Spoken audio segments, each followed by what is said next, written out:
Bismillahirrahmanirrahim. Alhamdulillahirabbil alamin. Allahumma shalli ala sayyidina Muhammadin wa ala ali sayyidina Muhammad. Amma ba'd. Kepada kaum muslimin dan muslimat dimanapun kita berada saat ini, pada konten ini kami yang fakir dengan ilmu agama ini akan membahas tentang betapa pentingnya kita melaksanakan Maulid Nabi SAW. Mungkin di antara kita ada belum mengerti tentang Maulid ini, sehingga kita digoyah-goyahkan untuk tidak melaksanakan, untuk tidak merayakan Maulid. Pada konten ini, hamba yang fakir ini sebelumnya mohon izin kepada para habaib, para ulama, tuan-tuan guru, para kiai, izinkan hamba yang fakir ini untuk menyampaikan sedikit ilmu kepada sahabat-sahabat yang memerlukan ilmu ini, yaitu tentang pentingnya kita memeriahkan Maulid Nabi SAW.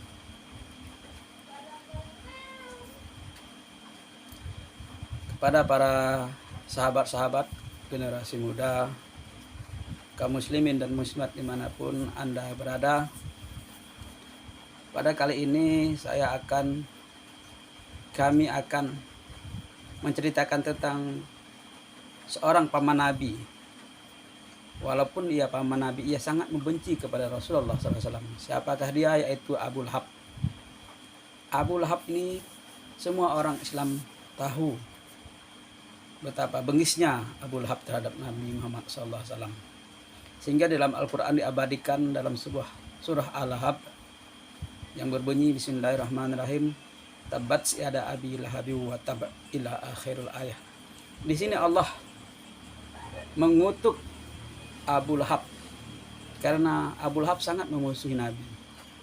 Tapi setelah setahun kematian Abu Lahab, sepupu Abu Lahab yaitu Sayyidina Abbas sekaligus paman Nabi, karena Sayyidina Abbas dan Abu Lahab adalah kedua-duanya adalah paman dari Nabi SAW.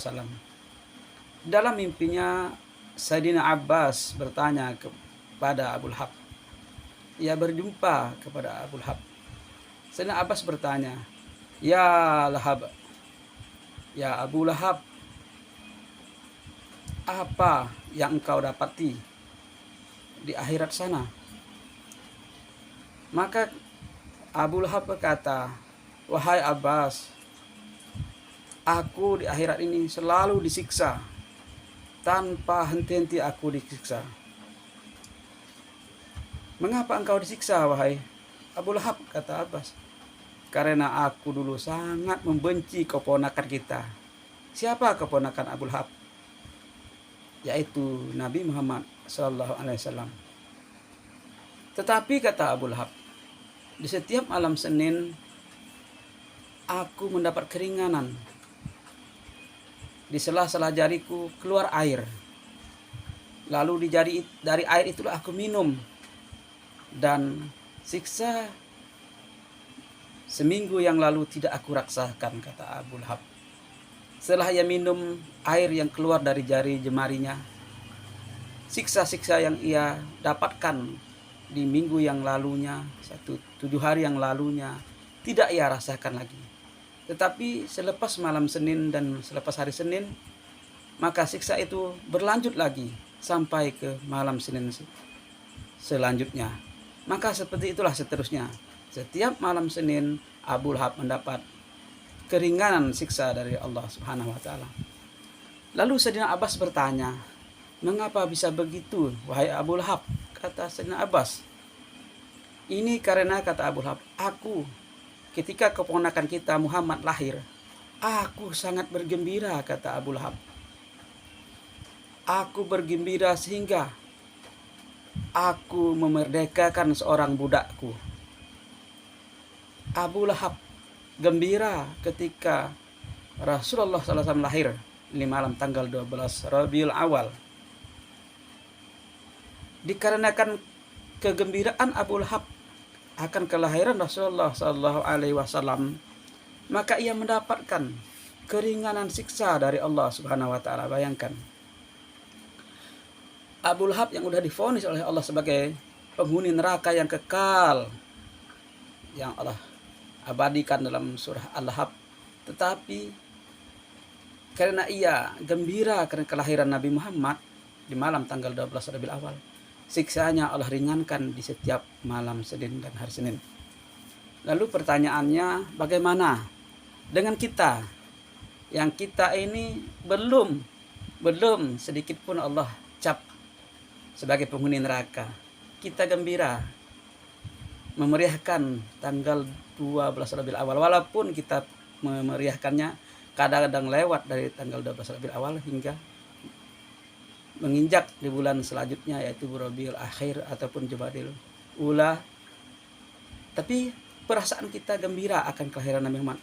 Artinya kita bisa memikirkan sendiri. Di sini hamba yang fakir tidak mau menjelaskan lagi. Di sini dapat bayangan bagi kita. Apalagi kita. Jadi rasa-rasanya kita mungkin salah selama ini mengatakan kalau peringatan Maulid itu adalah suatu yang bid'ah, yang sesat. Mungkin kita perlu mengkaji dan perlu banyak belajar. Jangan dulu kita memutuskan.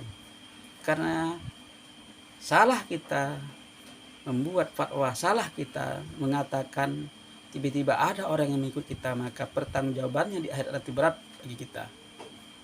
Kita kembali lagi, bukan kita untuk mengungkit-ungkit lagi, kita kembali lagi kepada Abu Lahab tadi. Bayangkan Abu Lahab yang sudah divonis masuk neraka hanya gara-gara ia gembira akan kelahiran Nabi Muhammad SAW. Siksanya Allah ringankan. Bagaimana dengan kita? Nah, demikian sedikit dari kami yang fakir ini. Mudah-mudahan konten ini ada manfaatnya untuk kita semua, dan lebih kurangnya kami mohon maaf. Kesalahan itu, kehilapan itu datang dari kami, dan kebenaran itu mutlak milik Allah Subhanahu wa Ta'ala. Wallahul muwaffiq ila aqwamit thoriq. Assalamualaikum warahmatullahi wabarakatuh.